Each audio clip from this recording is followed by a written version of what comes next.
नमस्कार, कार्यक्रम रणनीति में आपका स्वागत है। मैं हूं विनोद कुमार। दर्शकों, आज प्रधानमंत्री नरेंद्र मोदी का 75वां जन्मदिवस है और समूचे देश भर में भाजपा के कार्यकर्ता इस जन्मदिन को अच्छे तरीके सेवा भाव से मना रहे हैं। इस पर हम चर्चा करेंगे।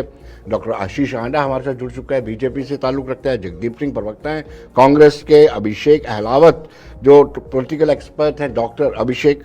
और अहमद अयाज, ये भी पॉलिटिकल एक्सपर्ट हैं। इनसे चर्चा करेंगे कि हम ज़्यादातर इस पर ही चर्चा करें कि 2014 के बाद से बदला हुआ तस्वीर।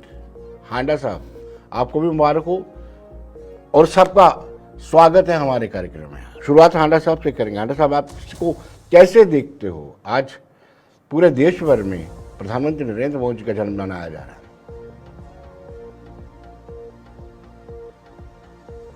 सभी हमारे दर्शकों और मेरे सभी आदरणीय को पैनलिस्ट को भारतीय जनता पार्टी की तरफ से मेरे यानी डॉक्टर आशीष का प्यार भरा नमस्कार। और मैं समझता हूं आपकी तरफ से, हम सबकी तरफ से इस देश के प्रधान सेवक को उनके 75वें जन्म दिवस पे हम सभी बहुत बहुत शुभकामनाएं देते हैं। चैनल के माध्यम से भी देते हैं और पर्सनल लेवल पे भी देते हैं जी। मैं कहूंगा, मोदी है जिसका काम राष्ट्र हित में जीना, जिसका काम ऐसे कर्मयोगी प्रधान सेवक के जन्म दिवस पे 140 करोड़ भारतीयों का शत शत प्रणाम।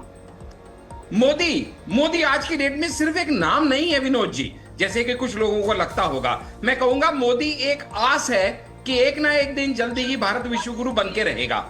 मोदी एक विश्वास बन चुका है। आज का भारत ना झुकेगा ना रुकेगा, वो सिर्फ आगे बढ़ेगा और आगे बढ़ता ही रहेगा।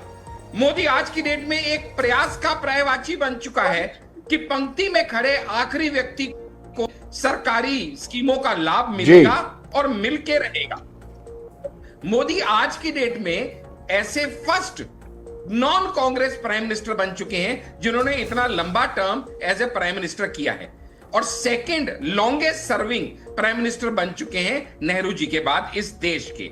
आपको जान के हैरानी नहीं होगी कि मोदी जी खुद को प्रधानमंत्री से पहले प्रधान सेवक के रूप में स्थापित करने में ज्यादा विश्वास रखते हैं, जिसका सबूत यह है कि आज उनके जन्म दिवस से लेके 15 दिन का सेवा पखवाड़ा 2 अक्टूबर तक हर साल नित्य चलाया जाता है, जिसमें हजारों लाखों करोड़ों लाभार्थियों को गवर्नमेंट की स्कीम्स के बारे में अवगत कराया जाता है, एनरोल किया जाता है, और अंत्योदय की पॉलिसी के तहत पंक्ति में खड़े आखिरी व्यक्ति तक उसका लाभ मिले, इसका प्रयास किया जाता है। क्योंकि ये सरकार नामदारों की सरकार नहीं, ये सरकार कामदारों की सरकार है। ये कर्मयोगी का देश है, ना कि सत्ता भोगियों का देश है। आज तक वो सत्ता भोगी जो इस देश के साथ करते रहे, वो हम सब ने पिछले 70 साल में देखा। लेकिन पिछले कुछ सालों में मोदी जी के नियंत्रण में आने के बाद परिस्थितियां कैसे बदली, चाहे वो आंतरिक हो चाहे वो अंतरराष्ट्रीय हो, वो भी हम सब ने देखा।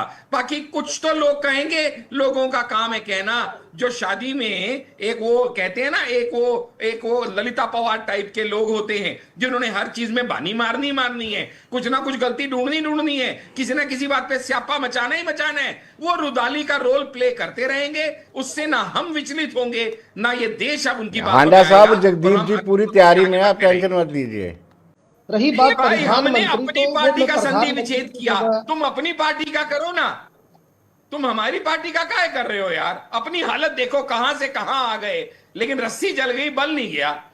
हमने तुम्हारे ऊपर कोई टिप्पणी करी क्या? हम अपनी लकीर लंबी करने में मानते हैं, तुम हमेशा दूसरे की लकीर छोटी करने में मानते हो। ये नकारात्मक सोच कब बदलोगे जगदीप जी?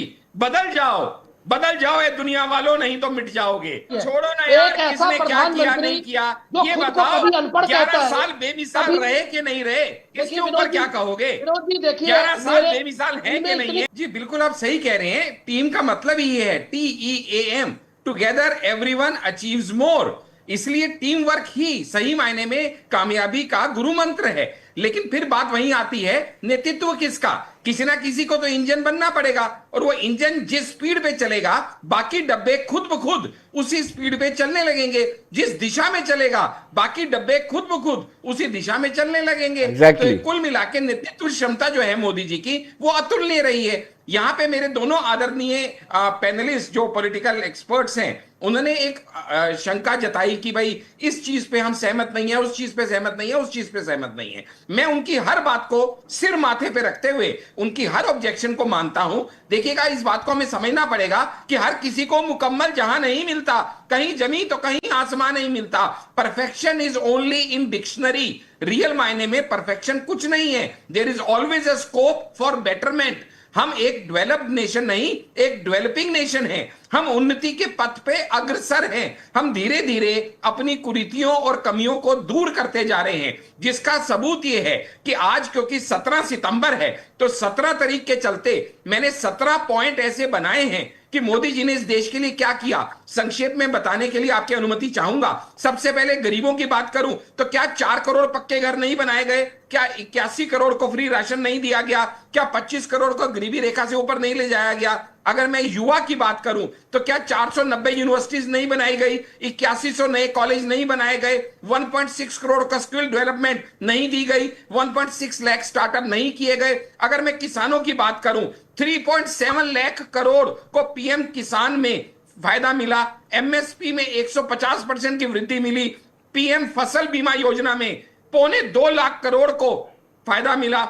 अगर मैं फीमेल्स की बात करूं, महिला सशक्तिकरण की बात करूं, 12 crore toilet, 10 crore LPG connection, 15.5 crore नलों में जल, मैटरनिटी लीव 12 से 26 वीक, 20 करोड़ को लोन और 2 करोड़ को लखपति दीदी बनाने का काम नहीं किया गया। अगर मैं यंग एस्पिरेंट्स की बात करूं, क्या 12 लाख तक इनकम टैक्स फ्री नहीं की गई? 7 आईआईटी, 8 चलिए आप आईआईएम, जगदीप जी 16 एम्स नहीं बनाए गए। अरे अभी तो सिर्फ 5 ही बताए चलिए, हैं, चलिए, 17 बताने हैं। मेरी जान, बड़ा सुनते सुनते कानों से हाँ, धुआं हाँ, निकल हाँ, आएगा धुआं, जगदीप जी। जी के, और वो शर्मिंदा हो जाएंगे कि अरे कौन से मोदी के ऊपर उंगली उठाने के लिए डिबेट में आ गया। चलिए, अभी तो चलिए, 5 ही जगदीप जी। बताए हैं साहब। मैंने जो दिए वोट चोरों डाटा को, दिया, अरे चुप कीजिए आप, जिसको बात गलत है हो तो गया ये तमाशा। कंडेम करें। ये इन जो करते वोट हैं चोरों बेकार ने, की इन बातें वोट और चोरों ने- आलोचना और एक बेसिर पैर के इल्जाम लगाना। डाटा कोई है तो दें, एक भी डाटा गलत है तो कहें।